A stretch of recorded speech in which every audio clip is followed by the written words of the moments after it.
এই পৃথিবী এত ব্যস্ত এখন, একটা যৌক্তিক কথা মনে রাখবা, এই পৃথিবী এখন এত সাংঘাতিক ব্যস্ত, মানুষ উপার্জনের নেশায় এত পাগল, মানুষ দুনিয়ার লোভে এত বেশি ব্যস্ত যে কারো হাতে কারো জন্য সময় নাই।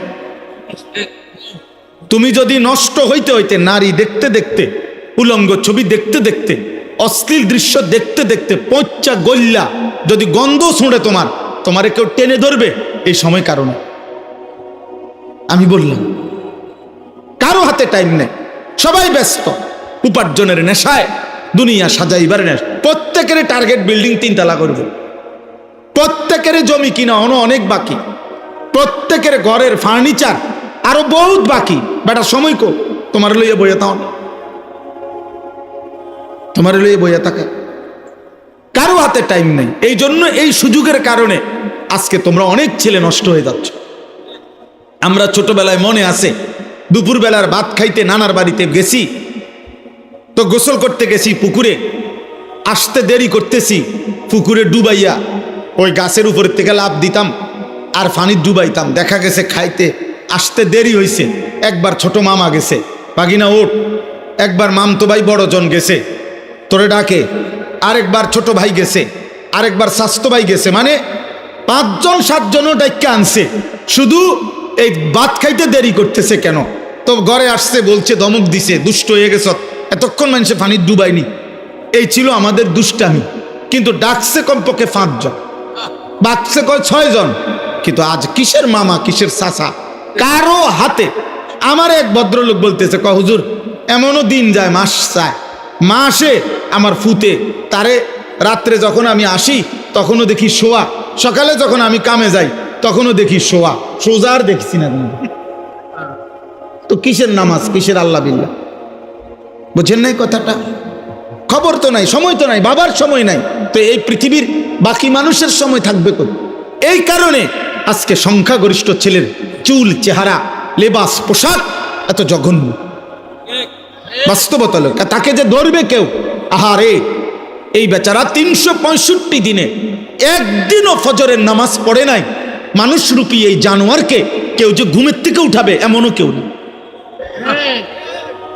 কেউ নাই। তার কপালে একটা মানুষ জোটে নাই, আহা, তার কপালে একজন অভিভাবক জোটে নাই যে তাকে ফজরের নামাজের জন্য উঠাবে।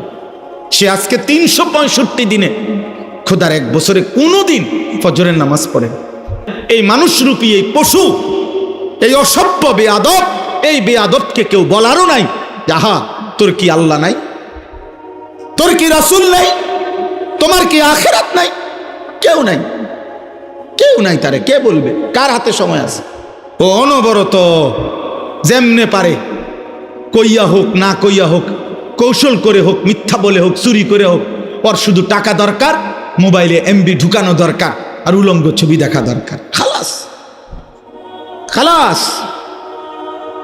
নারী দেখতেছে দেখতেছে, ছবি দেখতেছে, অশ্লীল উলঙ্গ ছবিতে বন্ধুরা আড্ডা দিতেছে, সমবয়সী তাল দিতে আছে, চুল বানায় রাখছে বেঈমানের মতো দাঁড়াইয়া, যখন যেখানে পেশাব করে, পেশাবে ধরে ওইখানেই পেশাব করে, যখন যে কোনো মেয়ে দেখে তার পিছনেই তার হারাম লিপসা, তার পিছনেই ঘুরতেছে।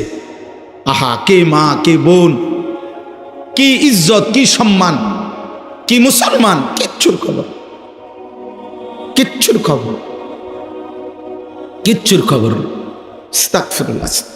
নবী সাল্লাল্লাহু আলাইহি সাল্লাম এক যুবককে একদিন শুধু বলছিলেন, যুবক তুমি কি চাও তোমার মায়ের সাথে কেউ জিনা করুক?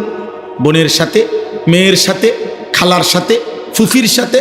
নবী যেভাবে ধাক্কা দিয়ে বলছে, ওই যুবক জিনা করতে চাইছিল। ওই যুবককে যখন নবী এই কথা মনে করাই দিছে যে হে যুবক, যার সাথে তুমি অপকর্ম করতে চাও সে তো কারো মা, কারো বোন, কারো মেয়ে, কারো ফুফি, কারো খালা, তুমি কেমনে তা করবা? কোনো মানুষ তো তা চাইবে না, মানবে না। তুমি তো তোমার নিজের মা, বোন, কন্যা, ফুফু, খালার সাথে এমন অপকর্ম কেউ করুক তুমি তো চাচ্ছ না, তাহলে সেটা অন্য কেউ চাইবে কেন? তোমরা একটা ছেলে বলো আব্বা, একটা ছেলে বলো, মুসলমানের বাচ্চা যদি মায়ের দুধ খাইয়া থাকো, যদি বাবার রক্ত থাকে, মুসলমানের রক্ত তোর শরীরে যদি থাকে, মানুষের রক্ত, তাইলে তোমরা যারা নারী ছবি, মোবাইলে অশ্লীল দৃশ্য দেখো, তোর মাকে এমন উলঙ্গ দেখুক কেউ? তোর বোনকে এমন উলঙ্গ দেখুক কেউ, তোর মেয়েকে দেখুক, তাহলে এটা যদি তুমি মেনে না নেও, তো তুমি যাকে দেখছো সে তো কারো মা, সে তো কারো বোন, সে তো কারো মেয়ে।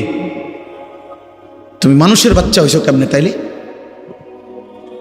এতটুকু লজ্জা বোধ নাই? ছি ছি ছি ছি, ঠিক তোর জীবনের উপরে থুতু তোর কপালে, সেজদাবিহীন কপালে থুতু তোর কপাল।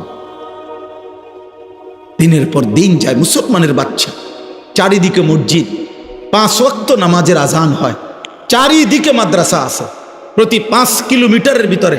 বাংলাদেশে এমন 5 কিলোমিটার জায়গা নাই এখন যেখানে মাদ্রাসা নেই, কোনো না কোনো ছোট বড় কি আছে, মাদ্রাসা আছে। 5 ওয়াক্ত আজান হয় প্রত্যেক দিন। আমাদের প্রত্যেকের চোখের সামনে মাদ্রাসার তালেব এলেম, ছোট ছোট মাসুম বাচ্চা নামাজ পড়ে মাদ্রাসায় আসা যাওয়া করে। দাড়ি টুপিওয়ালা মানুষ আছে চারিদিকে, হাজি সাহেব আছে, হাফেজে কোরআন আছে। এত কিছুর ভিতরে দাঁড়াইয়া এই মানুষরূপী এই পশু মুসলমানের ঘরে জন্ম নিয়ে বাবা মা মুসলমান, একটা ওয়াক্ত নামাজ পড়ে না, এটা মানুষের বাচ্চা হয় কেমনে? এই হাইওয়ান মানুষের বাচ্চা হয় কেন বলেন? ইনসাফ কি বলে চাচা? এতগুলো মসজিদের আজান তার কানে বাজে না। ছি ছি ছি ছি ছি বেটা, ধিক তোর জীবনের উপরে বেটা। কত নারী দেখবি বেটা? এত নারী দিয়ে করবি কি আব্বা? এত নারী দিয়ে করবা কি? এত ছবি দেখে করবাটা কি? এক পুরুষের জন্য তো এত মহিলা দরকার নাই, যৌবনের চাহিদা পূরণের জন্য তো এত নারী দরকার নাই। ওই বেহায়া নর্তকী তো তোমার জন্য সাজে নাই, টাকার জন্য সাজছে। মোবাইলের নারী, ফেসবুকের নারী, ইউটিউবের নারী, টেলিভিশনের নারী, অথবা রাস্তার বেহায়া বেপর্দা কন্যা নারী মেয়ে, আল্লাহর কসম ও তো তোমার জন্য সাজে নাই, ও সবার জন্য সাজছে। ওর হিসাব হইল আমি সাজ্জা বাইরিলাম, এবার বুড়া বেড়া দেখুক, জোয়ান বেড়া দেখুক, লম্বা বেড়া দেখুক, বাইকটা দেখুক, শিক্ষণ দেখুক, মোড়া তাজা দেখুক, যার মনে কয় তার দেখুক, আমি হাঁটতে আসি, দেখতে থাকো দুনিয়া। তাহলে সে কি একক তোমার জন্য সাজছিল? তো তুমি বুঝো না, তুমি বুঝো না, সে তো টাকার জন্য সেজেছে। অতএব আখিরাতের ফিকির দরকার, আখিরাতের ফিকির দরকার। আমরা মুসলমান, ভুলে গেলে চলবে না। আমরা ইমানদার, আজ না হোক কাল এই আলো শেষ হবে আমার জীবনে, এই অন্ধকার শেষ হবে, রাত ভোর হবে, দিন অন্ধকার হবে, পৃথিবী থেকেই যাবে, আমি কবরে চলে যাব। দোস্ত, স্বার্থপর এই দুনিয়া একদিন তোমারে আমারে কবরে রাইখা বাকি মানুষগুলো ভাত খাবে, ঘুম যাবে, সূর্য উঠবে, চাঁদও উঠবে, সিএনজিও চলবে, অটোও চলবে, রং তামাশার এই পৃথিবী ঠিকই চলবে, শুধু তোমারে আর আমারে কবরে রাইখা আসবে। এটাই সত্য, এটাই বাস্তবতা, এটাই চিরন্তন সত্য। একদিন তোমার কথা কেউ মনে করবে না, বন্ধুদের কারো মনে থাকবে না, কেউ না, কেউ না। আল্লাহ তাআলা কোরআনুল কারীমের মধ্যে বলছেন, আল মালু ওয়াল বানুন জিনাতুল হায়াতিদ দুনিয়া। অর্থ সম্পদ, স্ত্রী সন্তান দুনিয়ার কিছুক্ষণের সৌন্দর্য। ওয়াল বাকিয়াতুস সালিহাত, আর বাকি স্থায়ী থাকবে শুধুমাত্র নেক আমল। এজন্য খাবার যত উত্তমই হোক তার সমাপ্তি বাথরুম, বাথরুম, কিন্তু সেজদা তার সমাপ্তি জান্নাত। এই সুবহান আল্লাহ যে বলছেন এখন, এটা আপনি হিসাব পাবেন জান্নাত। কিন্তু আমি বাতের থালা, এটা বাথরুম, ভাত কতটি খাইছেন দুনিয়া ভোগ। অথবা আপনি ঘরে যা সাজাইছেন ফার্নিচার, এগুলো 5 বছর 10 বছরের ব্যবধানে শেষ পর্যন্ত ভাঙ্গা চুরা নতুন আসবাব আইসা এগুলাকে ফেলে দিব। অতএব চলেন আমরা ফিকির করি আখিরাত। কিসের? ওখানেই আমাদের সমাধান, ওইখানেই আমাদের সমাধান। কারো হাতে আমাদের ভাগ্য না, আল্লাহর হাতে। 12 তারিখ যারা নির্বাচিত হবে তাদের হাতে এই বাংলার জনগণের ভাগ্য না, বাংলার জনগণের ভাগ্য 12 তারিখও আল্লাহর হাতে, 11 তারিখও আল্লাহর হাতে, 13 তারিখও আল্লাহর হাতে। কার হাতে? হ্যাঁ, সুখ আল্লাহর কাছ থেকে, দুঃখ আল্লাহর কাছ থেকে, শান্তি আল্লাহর কাছে, নিরাপত্তা আল্লাহর কাছে, স্বস্তি আল্লাহর কাছে, আল্লাহর কাছে। তিনি ভালো রাখলেই ভালো থাকা, তিনি ভালো না রাখলে ভালো থাকার সুযোগ নেই। ভুল করো না আব্বা, ভুল করো না। আমি অনুরোধ করলাম, অনেক ছেলে তোমরা বুঝতে চাচ্ছ না, কি করছো না করছো তোমরাই জানো না। কেন হাসো, কেন নাচো, কি চুল রাখছো, কি নারী দেখতেছো, কি মজা পাইছো? আরে ভাইয়া, নিজের হিসাব মিলাও, দিবানিশির হিসাব মিলাও। ওই দেখেন, ওই ওরা এখানে দেখেন এই ফাইজলামি করতেছে, দেখ এই যে দেখেন, দেখছেন এই যে, না না এই তো জীবন, কোনো অভিভাবক নাই যে। মূল বিষয়টাই এটা, মানে নিয়ম তো অভিভাবক থাকতে হয়, কেউ ধরতে হয় তাকে। মানুষকে সাবধান, মনে রাখবেন, গরু ছাগলের বাচ্চা এমনি এমনি বড় হয়, কারণ তার কোনো তরবিয়ত লাগে না, তার কোনো আখলাক চরিত্রের কিছু নেই। কিন্তু মানুষ এমনি এমনি হয় না, কসম খোদা। মানুষকে কেউ গড়তে হয়, গড়তে হয়, গড়তে হয়। এমনকি কিতাবে আছে যে কোনো বই, একেবারে উত্তম কথাওয়ালা, নীতি বাক্যওয়ালা যদি বইও তাকে দিয়ে দেওয়া হয়, এই বই মানুষ গড়তে পারে না, মানুষ মানুষ গড়ে। জীবন্ত মানুষ তাকে ধরতে হয়। আমার একবারের চুল আমার বড় ভাই 3 বারও কাটাইছে, আবার যাও সেলুনে, সমান হয়েছে না, আবার আইসি, না হয়েছে না, আবার যাও। পাঞ্জাবি কিনছি এম্বোটারিওয়ালা, বড় ভাই টাইনা ছিঁড়া ফালাই দিছে, যে না এটা কাঁদন যেত। ফুলওয়ালা একটা টুপি মাথায় দিছি, আব্বায় ফালাই দিছে, কইছে না ঠিক আছে, আমি জীবনে কোনোদিন সাদা টুপি ছাড়া পরি নাই, অন্য টুপি কিনতে না। কেউ ধরতে হয়, কেউ টেনে ধরতে হয়, টেনে ধরতে হয়। আমার একজন আপনজন ওই ছোট্ট একটা টেলিভিশন কিনে আনছিল আরো আগে, ক্রিকেট বিশ্বকাপ দেখতে। আমি দেখছি, হেইতে মাত্র বালিশের তলে এটা থুইছে, থুইয়া কই জানি গেছে, এরপর এটারে ভাঙ্গা গুড়া কইরা পাউডার বানাই লিছে, একের গুড়া গুড়া কইরা একটা পলিথিন কইরা তে আইসে আর কইছে ধর বিহালাই দিয়া। হেতে তো এটা দেখে বুঝছি এটি কার জিনিস, আর জীবনে ধরে নাই। সোজা কথা আব্বা, সোজা কথা, কেউ গড়তে হয়। আমার 4 বছরের বাচ্চা মেয়েকে আমি সেদিন, গত 15 দিন আগে, ওই পাশের বাসার একটা বাচ্চার মোবাইলে কয়েকবার দেখছে ছবি, বইয়া বইয়া বড় মোবাইল, এমন ধমক দিছি যে সাবধান আব্বা, আর কোনোদিন কারো মোবাইল ধরবা না, দেখবা না।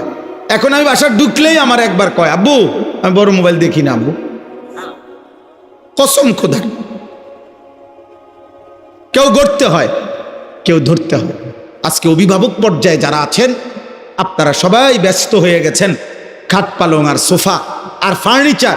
ওই মানুষের ডাক্তার না দেখায়, এই সোফাটা বানাইছি, দোয়া করবেন। এটা কিতা দোয়া করতে তো বানাইছেন, এটা দোয়া কিতা, এটা মধ্যে কিতা দোয়া, সোফার দোয়া কিতাবা, 7 ডালাই দিমু দোয়া করেন, কিতা দোয়া করতো কিতাবার 7 ডালাইয়ের একটা দোয়ার কি, একটা মোটরসাইকেল কিনছি দোয়া করেন, কিতা দোয়া করতো? মোটরসাইকেলের আবার দোয়া কি বেটা? মানুষ গড়ার দোয়া করা উচিত।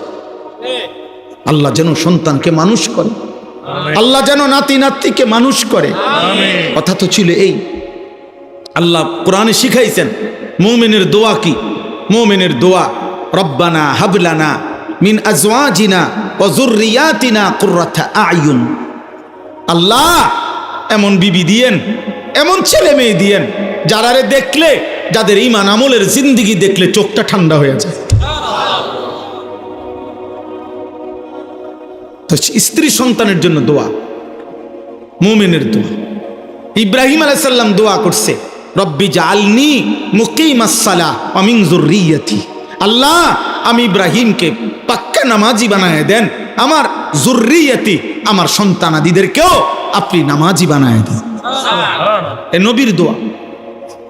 ইব্রাহিম আলাইহিস সালাম ইসমাইল এবং হাজেরা, স্ত্রী মেয়ে ছেলেকে মরুভূমিতে আল্লাহর ঘরের কাছে একাকী যেদিন রাইখা আসছেন, চারিদিকে 1000 মাইলের ভিতরে 1 ফোঁটা পানি নাই, গাছ নাই, মানুষ নাই, বেঁচে থাকার কোনো উপকরণ ছিল না, কোনো কিছু নাই বাঁচার।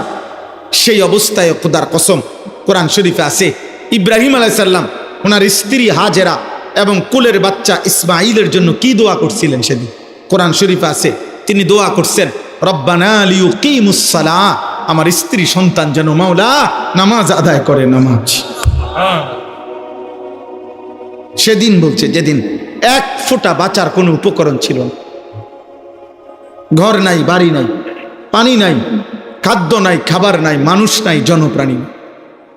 আর আপনার তো সব আছে, আল্লাহ তো আপনার উপার্জন দিছেন, জমি দিছেন, আপনি তো আপনার বাবার থেকে জমি পাইছেন, আপনি তো আয় রোজগার কম বেশি করতেছেন, একটু টানা হেসরা তো থাকবেই, 1000 কোটি টাকার মালিকেরও তো টানা হেসরা আছে।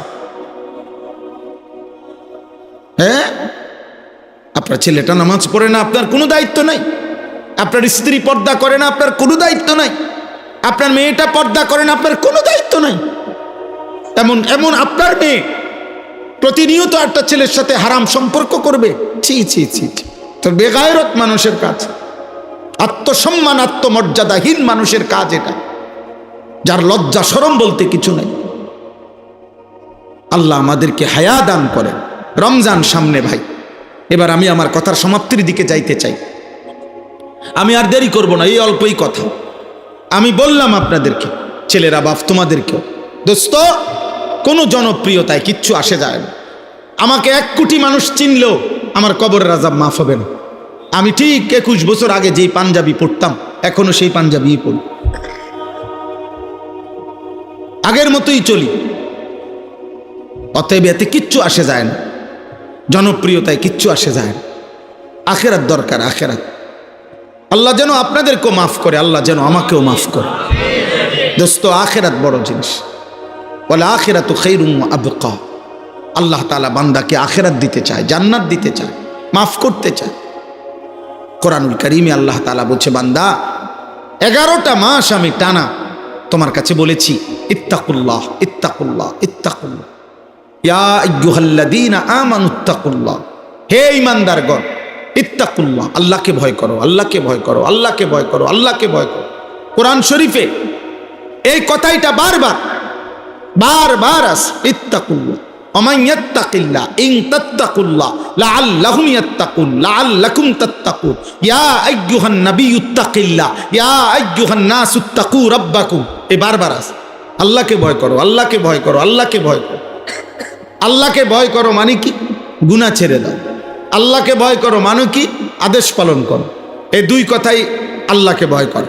আল্লাহকে ভয় করা মানে গুনাহ ছেড়ে দাও, আল্লাহকে ভয় করা মানে আদেশ পালন করো। গুনাহ বর্জন, আদেশ পালন।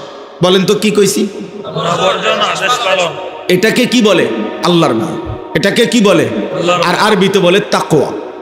আরবিতে বলে কি? এক মানুষের জীবনে জান্নাতের জন্য 2 জিনিস জরুরি, ঈমান এবং তাকওয়া। জান্নাতের জন্য কয় জিনিস জরুরি? ঈমান এবং তাকওয়া। বলেন ঈমান এবং তাকওয়া। ঈমান আপনারা বুঝেন যে কালেমার উপরে পূর্ণ কলিজা দিয়া বিশ্বাস করা, জবানে উচ্চারণ করা, সারা অঙ্গে সেটা বাস্তবায়নের চেষ্টা করা, এটা ঈমান। লা ইলাহা ইল্লাল্লাহ মুহাম্মাদুর রাসূলুল্লাহ সাল্লাল্লাহু আলাইহি ওয়াসাল্লাম, এটা আমার দিলেও থাকবে, এটা আমার জবানেও থাকবে, এটা আমার সারা অঙ্গেও থাকবে, এটা ঈমান। 2 নাম্বার হলো তাকওয়া। তাকওয়া মানে গুনাহ বর্জন, আদেশ পালন। আদেশ পালন, এই 2 জিনিস একত্র হইলে খোদার কসম আল্লাহ তাআলা বলছে এই 2টা যার আছে তার তৃতীয়টাই জান্নাত, এরপরেই জান্নাত। উইদ্দাত লিল মুত্তাকিন, আল্লাহ বলেন জান্নাত বানানোই হয়েছে মুত্তাকিদের জন্য। কাদের জন্য বলেন? মুত্তাকিদের জন্য, মুত্তাকিদের জন্য। তো আল্লাহ তাআলা এই জন্য কোরআনে আল্লাহ বলছে, বান্দা খামখেয়ালি করুন, কেউ যদি পাত্তা না দেয় তো তুমি মুমিন, তুমি গুরুত্ব দাও, তুমি ভুল করো না। তুমি তো কালেমা মানো, তুমি তো বলতেছো তুমি মুসলমান। আরে ভাইয়া তোমরা ছেলেরা, বাবা এ কিশোর নওজোয়ান আব্বা, তোমরা কও তোমরা মুসলমান কিনা? তুমি এ কথা পরিচয় দিতে সন্তুষ্ট? বলো না ভাই, বলো না। তা তাইলে নামাজ পড়ো না কেন? বলো না আব্বা। তা তাইলে তুমি তো নিজে এই পরিচয়ে লজ্জিত, তুমি এটা ছেড়ে দাও না কেন? বলো না ভাই। তুমি যদি মনে করো তুমি মুসলমান, তো রাসূলুল্লাহ সাল্লাল্লাহু আলাইহি সাল্লামের চুল, চেহারা, লিবাস, পোশাক নবীজির তোমার পছন্দ হবে না কেন বলেন? আর নবীজি সাল্লাল্লাহু আলাইহি সাল্লামের অনুসরণবিহীন সুপারিশ কেন মিলবে? কেমনে মিলবে? সুপারিশের কোনো নিয়ম কানুন নাই। নবীজি সাল্লাল্লাহু আলাইহি সাল্লাম এই পৃথিবীর একটা সামান্যতম যদি কেউ সুপারিশ করে, সে কি আগে কোনো কথা শোনে না যে কি বলবো, আপনি কি করছেন, কেমনে কইতেইব, কোনো কাগজপত্র আছে কিনা, কিছুই দেখে না। তো রাসূলুল্লাহ সাল্লাল্লাহু আলাইহি সাল্লাম তিনি আপনাকে জাহান্নাম থেকে জান্নাতের সুপারিশ করবেন, কোনো কাগজপত্র দেখবে না, কিচ্ছু বলবে না উনি। তো তাইলে আপনার আমলনামা দেখে যখন নবীজি দেখবে আনিসুর রহমান 365 দিনে কোনো দিন ফজরের নামাজ পড়ে নাই, তিনি কিছু বলবে না। 30 বছর সুদ খায়, এটা রাসূলুল্লাহ সাল্লাল্লাহু আলাইহি সাল্লামের উম্মত। 60 বছর বিড়ি খায়, এটা নবীজির উম্মত। 60 বছর পর্যন্ত প্রত্যেক কথায় গালি দেয়, এটা রাসূলুল্লাহ সাল্লাল্লাহু আলাইহি সাল্লামের উম্মত।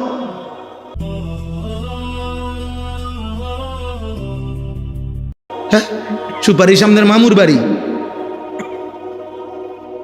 সুপারিশ আপনার আব্বার বাড়ি। হ্যাঁ, নবীজি সাল্লাল্লাহু আলাইহি সাল্লাম সুপারিশ করবেন, আপনি বেহেশতে যাইবেন, মানে কি? মানে আপনি বিড়ি খাইতে খাইতে হাসরের ময়দানে উঠবেন, নবী আপনার বেহেশতে নিব, এই তো না? আপনি সুদ খাইতে খাইতে বেহেশতে যাবেন গা? হ্যাঁ, তামসা মনে করছেন, আখিরাত মামুলি মনে করছেন, ভুল করছেন, ভুল করছেন। বাকি কথা হইল আল্লাহ তাআলা বলে, বান্দা 11টি মাস আমি তোমারে বলছিলাম গুনাহ ছাড়ো, গুনাহ ছাড়ো, নেকি করো। ঠিক আছে বান্দা, 11 মাস তুমি গুরুত্ব দাও নাই, তোমার ভুল হয়েছে, যাও, তোমার ভ্রান্তি হয়েছে। বাকি তুমি যদি মনে করো যে তোমার ভুল হয়েছে, কমতি ঘাটতি বেশি, গুনাহ বেশি, তো ঠিক আছে বান্দা, এক কাজ করো, তুমি একটু ঘুরে দাঁড়াও, আমি আল্লাহ তোমারে যাও সব বাদ দিলাম।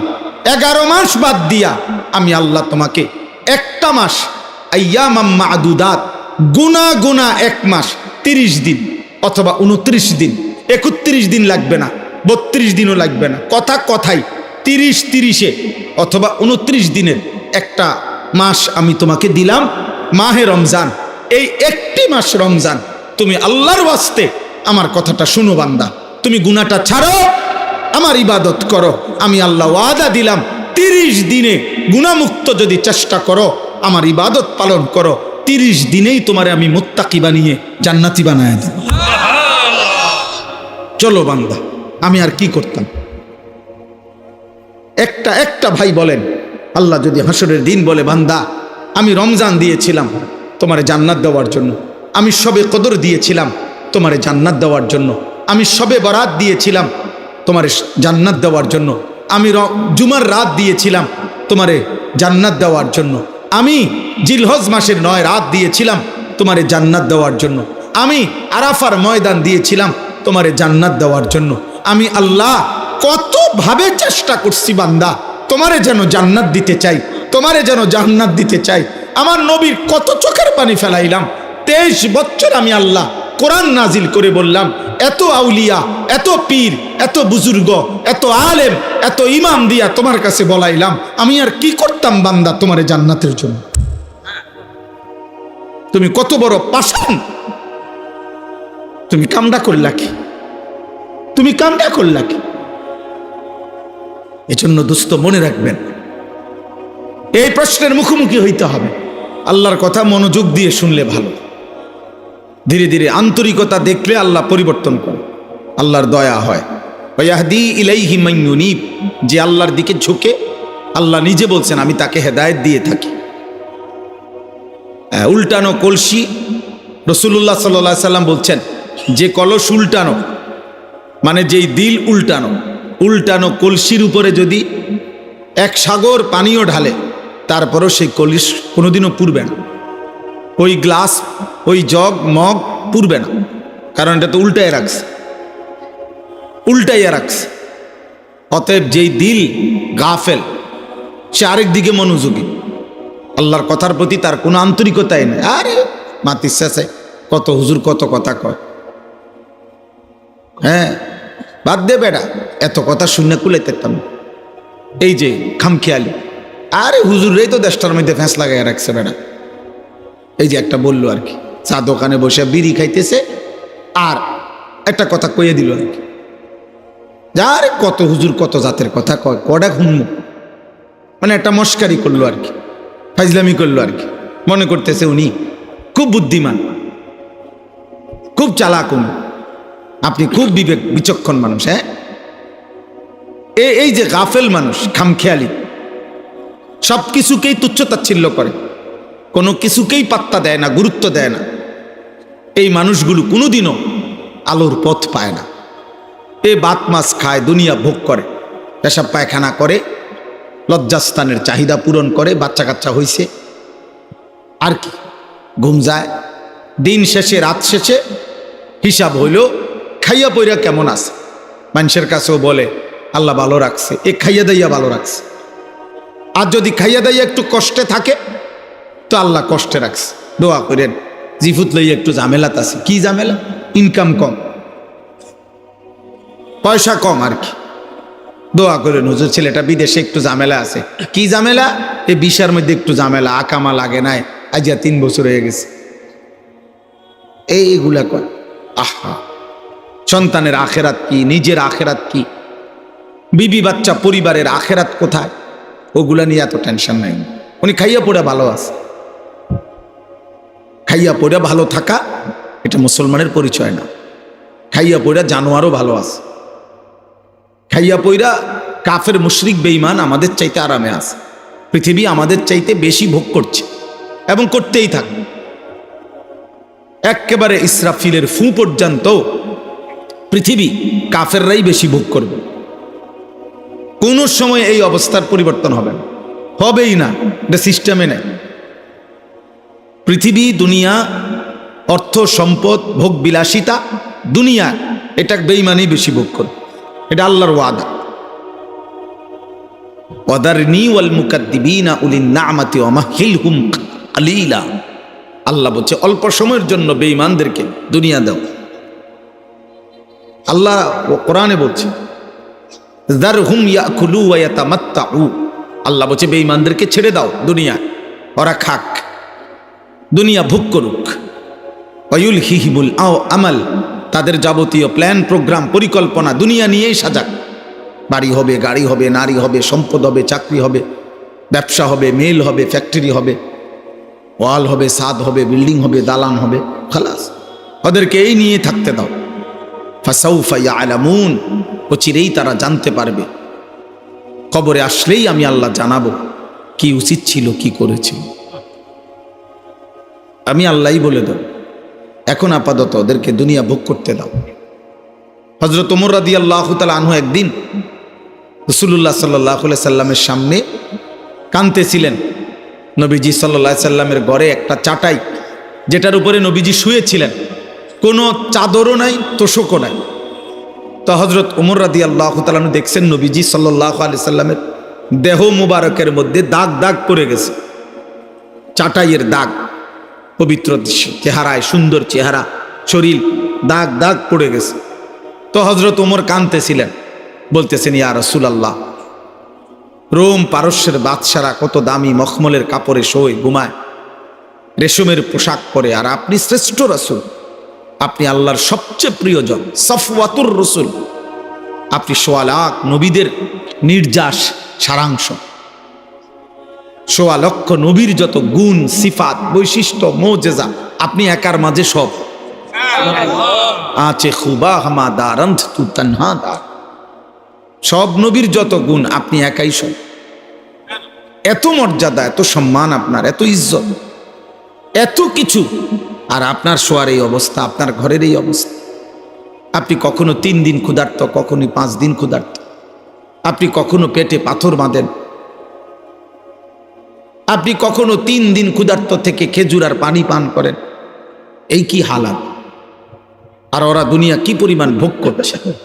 এই ওইখানে আছে হাদিসে, নবী সাল্লাল্লাহু আলাইহি সাল্লাম তখন মুচকি হাসি দিয়েছেন।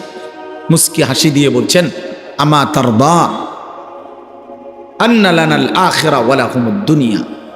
ওমর, তুমি কি এই কথার উপরে খুশি হবে না যে আমরা আখিরাত থেকে নেব, ওরা দুনিয়া থেকে নেক? বেঈমানদেরকে দুনিয়া থেকে নিতে দাও, আমরা আখিরাত থেকে নেব।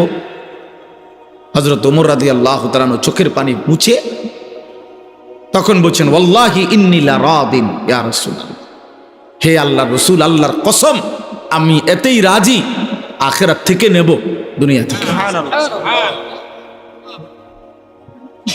আখিরাত থেকে নেব। এজন্য ইমানদারকে বোকা ভাবতে নাই, নামাজি মানুষকে বোকা ভাবতে নাই, কোন আলেমে দ্বীনকে বোকা ভাবতে নাই। এটা বুঝা দরকার,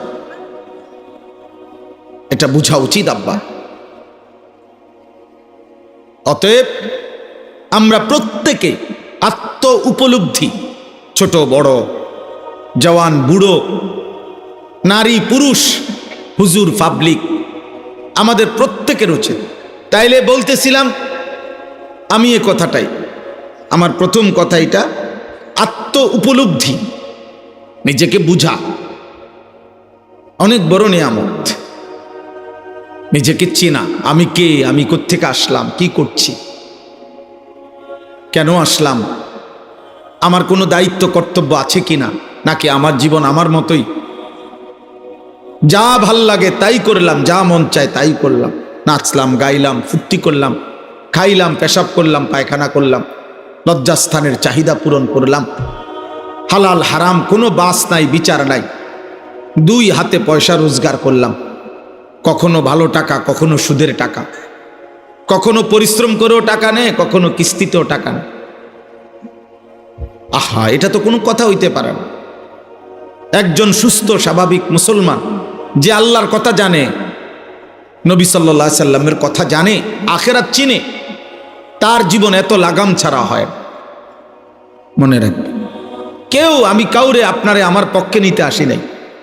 যার যার জায়গায় যার যে থাকেন, যে যার সাথে আছেন তার সাথেই থাকেন, যে যেই আল্লাহওয়ালার মুরিদ আছেন ওনার কাছেই থাকেন, যে যেই বুজুর্গের সান্নিধ্যে আছেন ওনার কাছেই থাকেন। বাকি এতটুকু মনে রাখবেন, আমনের হিসাব আমনে মিলাই, যে যেমন আছেন আমিও আপনিও এই অবস্থায় আখেরাতে আল্লাহর সামনে দাঁড়াইলে হিসাব দিতে পারবেন তো, এটা মনে করো। যুবক ভাই তোমরাও মনে করো, প্রিয় ভাই তোমার জন্য আমি আটকাবো না, আমার জন্য তুমি আটকাবে না।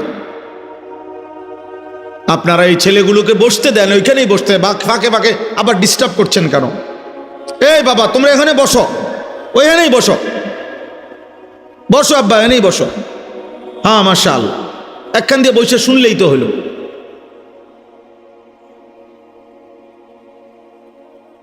চাটাই না থাকলে ব্যবস্থা করে দিতে কর। তোমরা ভাই একটু আগায় আসেন, একটু আগায় আসেন, অল্প একটু আগা, এই এক বিগত আগান, আন প্রত্যেকে প্রত্যেকে একটু আগান। আরে আরেকজনকে বসার জায়গা করে দেন, সওয়াব হবে।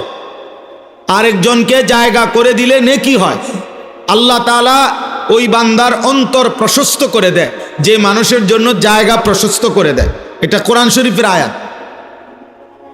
দেন, প্রত্যেকে আগায় আসেন। ছেলেরা, নওজোয়ান ভাই তোমরা আগায় আসো, ফাঁকা জায়গা পূরণ করো। আহারে, আপনার করে ঠিক করতে করতে তো আমার জান শেষ। যাও বো, দ্রুত দ্রুত বসো বাবা।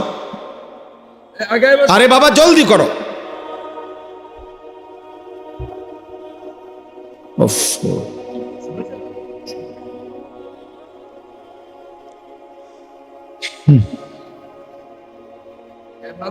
মাশাআল্লাহ। তাহলে আমি এই কথাটাই বললাম যে আমরা প্রত্যেকেই আত্ম উপলব্ধি দরকার। যে কয়জনই বুঝছেন এই কয়জনই, আমাদের কোনো আফসোস নাই, কেউ শুনলো না, কোনো অসুবিধা নেই। একটা সহজ কথা হলো, দায়ী যারা, মানুষকে যারা আল্লাহর দিকে ডাকে, তাদের কোনো শব্দ লস নাই, লস নাই আর কি। বলে হুজুর আপনি 30 বছর ওয়াজ করছেন, একজন মানুষও পরিবর্তন হয় নাই, খোদার কসম, এরপরও কোনো লস নাই। কারণ আমার কয়জন বদলাইছে এটার হিসাবে নেই কিনা, আমি বলছি কিনা এটার হিসাবে নেই, এটার হিসাবে নেই। এই জন্য এটাতে কোনো লসের কিছু নাই, এনে লাভে লাভ। বলতে পারলেই লাভ, আল্লাহর কথা বলতে পারলেই লাভ। ওমা আকসারুন নাস ওয়ালাউ হারাসতা বিমুমিনিন, আল্লাহ নবীজিকে বলছে সাল্লাল্লাহু আলাইহি ওয়াসাল্লাম, আপনি যদি প্রচন্ড চান তবুও সব লোক, অধিকাংশ লোক মুমিন হবে না। নবীজিকে আল্লাহ বলে দিস, আপনি মক্কার গলিতে গলিতে যদি চিৎকার করেন, আহাজারি করেন, গড়াগড়ি করেন, তারপরও বন্ধু অধিকাংশ লোক মোমেন হবে না। এ কথা মাথায় রেখেই আপনাকে বলতে হবে। আল্লাহ নবীজিকে বলছে, ইন্নাকা লা তাহদি মান আহবাবতা, আপনি প্রচন্ড চাইলেও আপনি কাউকে হেদায়েত দিতে পারতেন না। আপনি বলবেন শুধু, আপনি মেহনত করেন, আপনি কাঁদেন, আপনি পরিশ্রম করেন, আপনি আরো বলেন, আরো বলেন, আরো বলেন, আরো বলেন, কিন্তু হেদায়েত ফয়সালা আমি আল্লাহ দেব। কে দেবেন? এই জন্য নবী সাল্লাল্লাহু আলাইহি সাল্লামের দাওয়াতে বহু লোক কালেমা পড়ছে, কিন্তু নবীজির দাওয়াতের পরেও আবু তালেব কালেমা পড়েনি। তাহলে ফয়সালা কার? হ্যাঁ, নবীজির হাতে ফয়সালা থাকলে আবু তালেবও কি পড়তো? কালেমা পড়তো। ইব্রাহিম আলাইহিস সালামের দাওয়াতে অনেক লোক কালেমা গ্রহণ করছে, কিন্তু ওনার আব্বা আজর কালেমা গ্রহণ করে না। ফয়সালা কার হাতে? নূহ আলাইহিস সালামের দাওয়াতে অনেক লোক কালেমা গ্রহণ করছে, কিন্তু ওনার ছেলে কেনান কালেমা গ্রহণ করে নাই। তাহলে ফয়সালা কার হাতে?